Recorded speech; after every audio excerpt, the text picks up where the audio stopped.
Welcome to Racing Rundown. This is our preview of the Group 1 Queen Elizabeth II Stakes.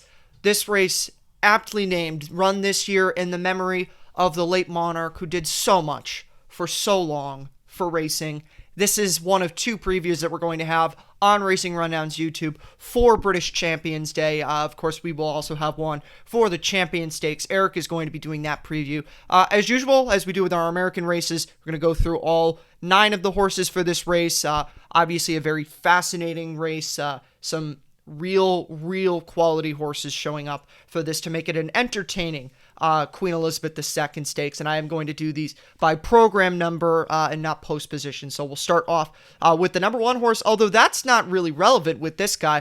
That's Darma, because he is the number 1 and drew the number 1 post. This race, as you'll tell throughout the process of me doing this, is very cut and dry. Darma is a little bit interesting in here, just off of one run this year at Newmarket last time, beaten less than a length by Mutasabek at Newmarket, and as I mentioned, he hadn't run in over a year. He did have some runs behind good horses, is how I'll phrase them, last year. Beaten 6.5 lengths while second to Baid in a Group 3 at Goodwood, beaten by Real World, and then a couple of times beaten, although well beaten, by St. Mark's Basilica last year. However, this horse has consistently proven that at a Group 1 level, he's just a cut below. So while his form lines do look pretty good, ultimately this is one you're probably going to want to pass on, as I will be passing on in this spot as well. We'll move on to the number 2 horse for this race, a late entrant, and that's Jadoomi, supplemented for this race last week, and he is coming out of 3 really nice victories, and they're all over either soft or good to soft going, and the conditions are going to be good to soft. So if you're a conditions player for this race, definitely one to think about. 15-2 is decent value right now on this horse. Again, the top 2 and really the top horse in this race are going to take a lot of money in here. So definitely something to think about if you're looking to play something underneath in here. 2 back at Goodwood, he beat Finest Sound by a neck, who ran a very strong third on the Woodbine Mile here in North America. Last time at Leopardstown was second in a Group 2, winner by 4 lengths in that spot, and then first start of the year was also a victory for him, and that was off of a pretty sizable layoff in that race as well. So an interesting type if you're looking for either an underneath play or if you're just looking to go against a favorite in here, as we'll get to with Inspiral, not necessarily the worst thing to do, and certainly if you're looking to read the tea leaves here, the fact that he was supplemented means that the connections might think that he's sitting on a potential really strong run in this race. I'm going to move on now to the number 3 horse in this race. That's another one that's probably an easy pass in here. That's Raadobarg in this race. He's coming out of a 5-length defeat in a Group 2 at Longchamp, which is something that we'll get into. There's a lot of horses, several horses in this race that are exiting that start. Before that, he was beaten in the Group 2 at Leopardstown by Jadoomi there. But another one that has some okay form over soft yielding ground. His 2 wins this year have come over that surface, but he also does have some poor runs. And once again, this is another horse that he hasn't run against Group 1 competition level, but his runs in Group Stakes have just not been there. He's the longest priced in this race for good reason. I don't really see a reason why it would make sense to advocate playing for him in this spot. Pretty easy pass in this spot. We'll move on now to the number 4 horse. That is Tempus. In this race, another one that is, he's a long shot here, but was he was in that race beaten by Mutasabek, but did have a good stretch of 3 races in a row victories, and then 2 really nice placings before that. The one thing that I would bring up with this horse is a lot of that was over good to firm going, and this is definitely going to be good to soft. Did have a placing effort in a listed stake at Doncaster back in March, but over soft going earlier on in his career, over heavy going, I should say. Newbury, not a good run there. If you go back really far, you can find good form over heavy going, so not quite good to soft. But overall, this is just a horse that I think is, once again, cut below top level here, and I would be concerned about the going for him here because he hasn't in recent times gone over good to soft going that this race is going to be contested over at Ascot. So another one to pass on in this spot. We're going to move on now to probably, I think, the most interesting horse if you're trying to get creative or make some money in here. That is the Revenant. The Revenant was the winner of this race in 2020, ran a good, strong fourth effort in this race, beaten behind Baid and Palace Pier in that incredible Queen Elizabeth II that we had last year. And his form has been very good throughout the entire year and even back through his career. Obviously, as I said, Group 1 winner over this course, and this is another, I'm talking about the ground a lot. This is a horse who really gets over soft going. This year, 2 stakes wins listed in a Group 3 at St. Cloud, and then 2 starts at Longchamp after almost 200-day break. Third beaten behind Dreamloper in a Group 1, and then he was second in a Group 2, both of them over a mile, although that most recent start was over very soft going. But this horse really gets over the ground, and he runs a good race every time. That's one thing that you can expect from the Revenant. He hasn't finished off the board in any start in his career, and he's run up against some of the best horses in the world. Obviously, last year, a respectable effort behind Baid and Palace Pier, beaten behind Dreamloper in France in the Moulin there, Longchamp over this conditions there. So the Revenant is actually the horse that I'm going to use in this race to get creative with, and I'll get to when I talk about modern games why I'm choosing him over modern games. But I like the Revenant quite a bit to run a strong race underneath in this spot. We'll move on now to the number 6 horse in here. That's Bayside Bay. Bayside Bay is coming out of a listed stakes win at Sandown, also over soft going. And another good sign here with that, at least in terms of the going. The problem is this year his one Group 1 start, he was beaten 13 lengths in the French Guineas by Modern Games. Couple of respectable runs last year behind Native Trail in Luxembourg in the Dewhurst and the trophy, the Futurity Trophy at Doncaster last year, but this year has one start against Group 1 company.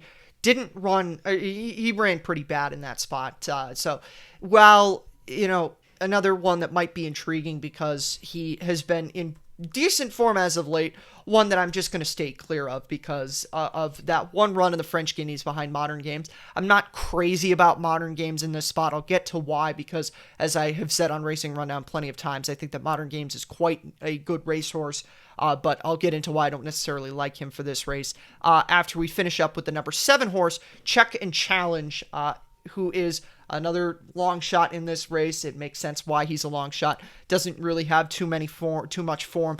Over Group 1 competition. His only run in Group 1 company was in the Guineas this year, where he was beaten 10 lengths, 14th of 15 horses in the Guineas behind Caribus, and the form from the Guineas has not been great, so I wouldn't necessarily bank on any horse coming out of the Guineas anyway, and obviously his form as of late has not been great. He did win at Deauville a Group 3, that was his one success of the year, his second one of 2 successes of the year. The other one was at Newcastle, but that was over the all-weather, so only one success this year over the turf.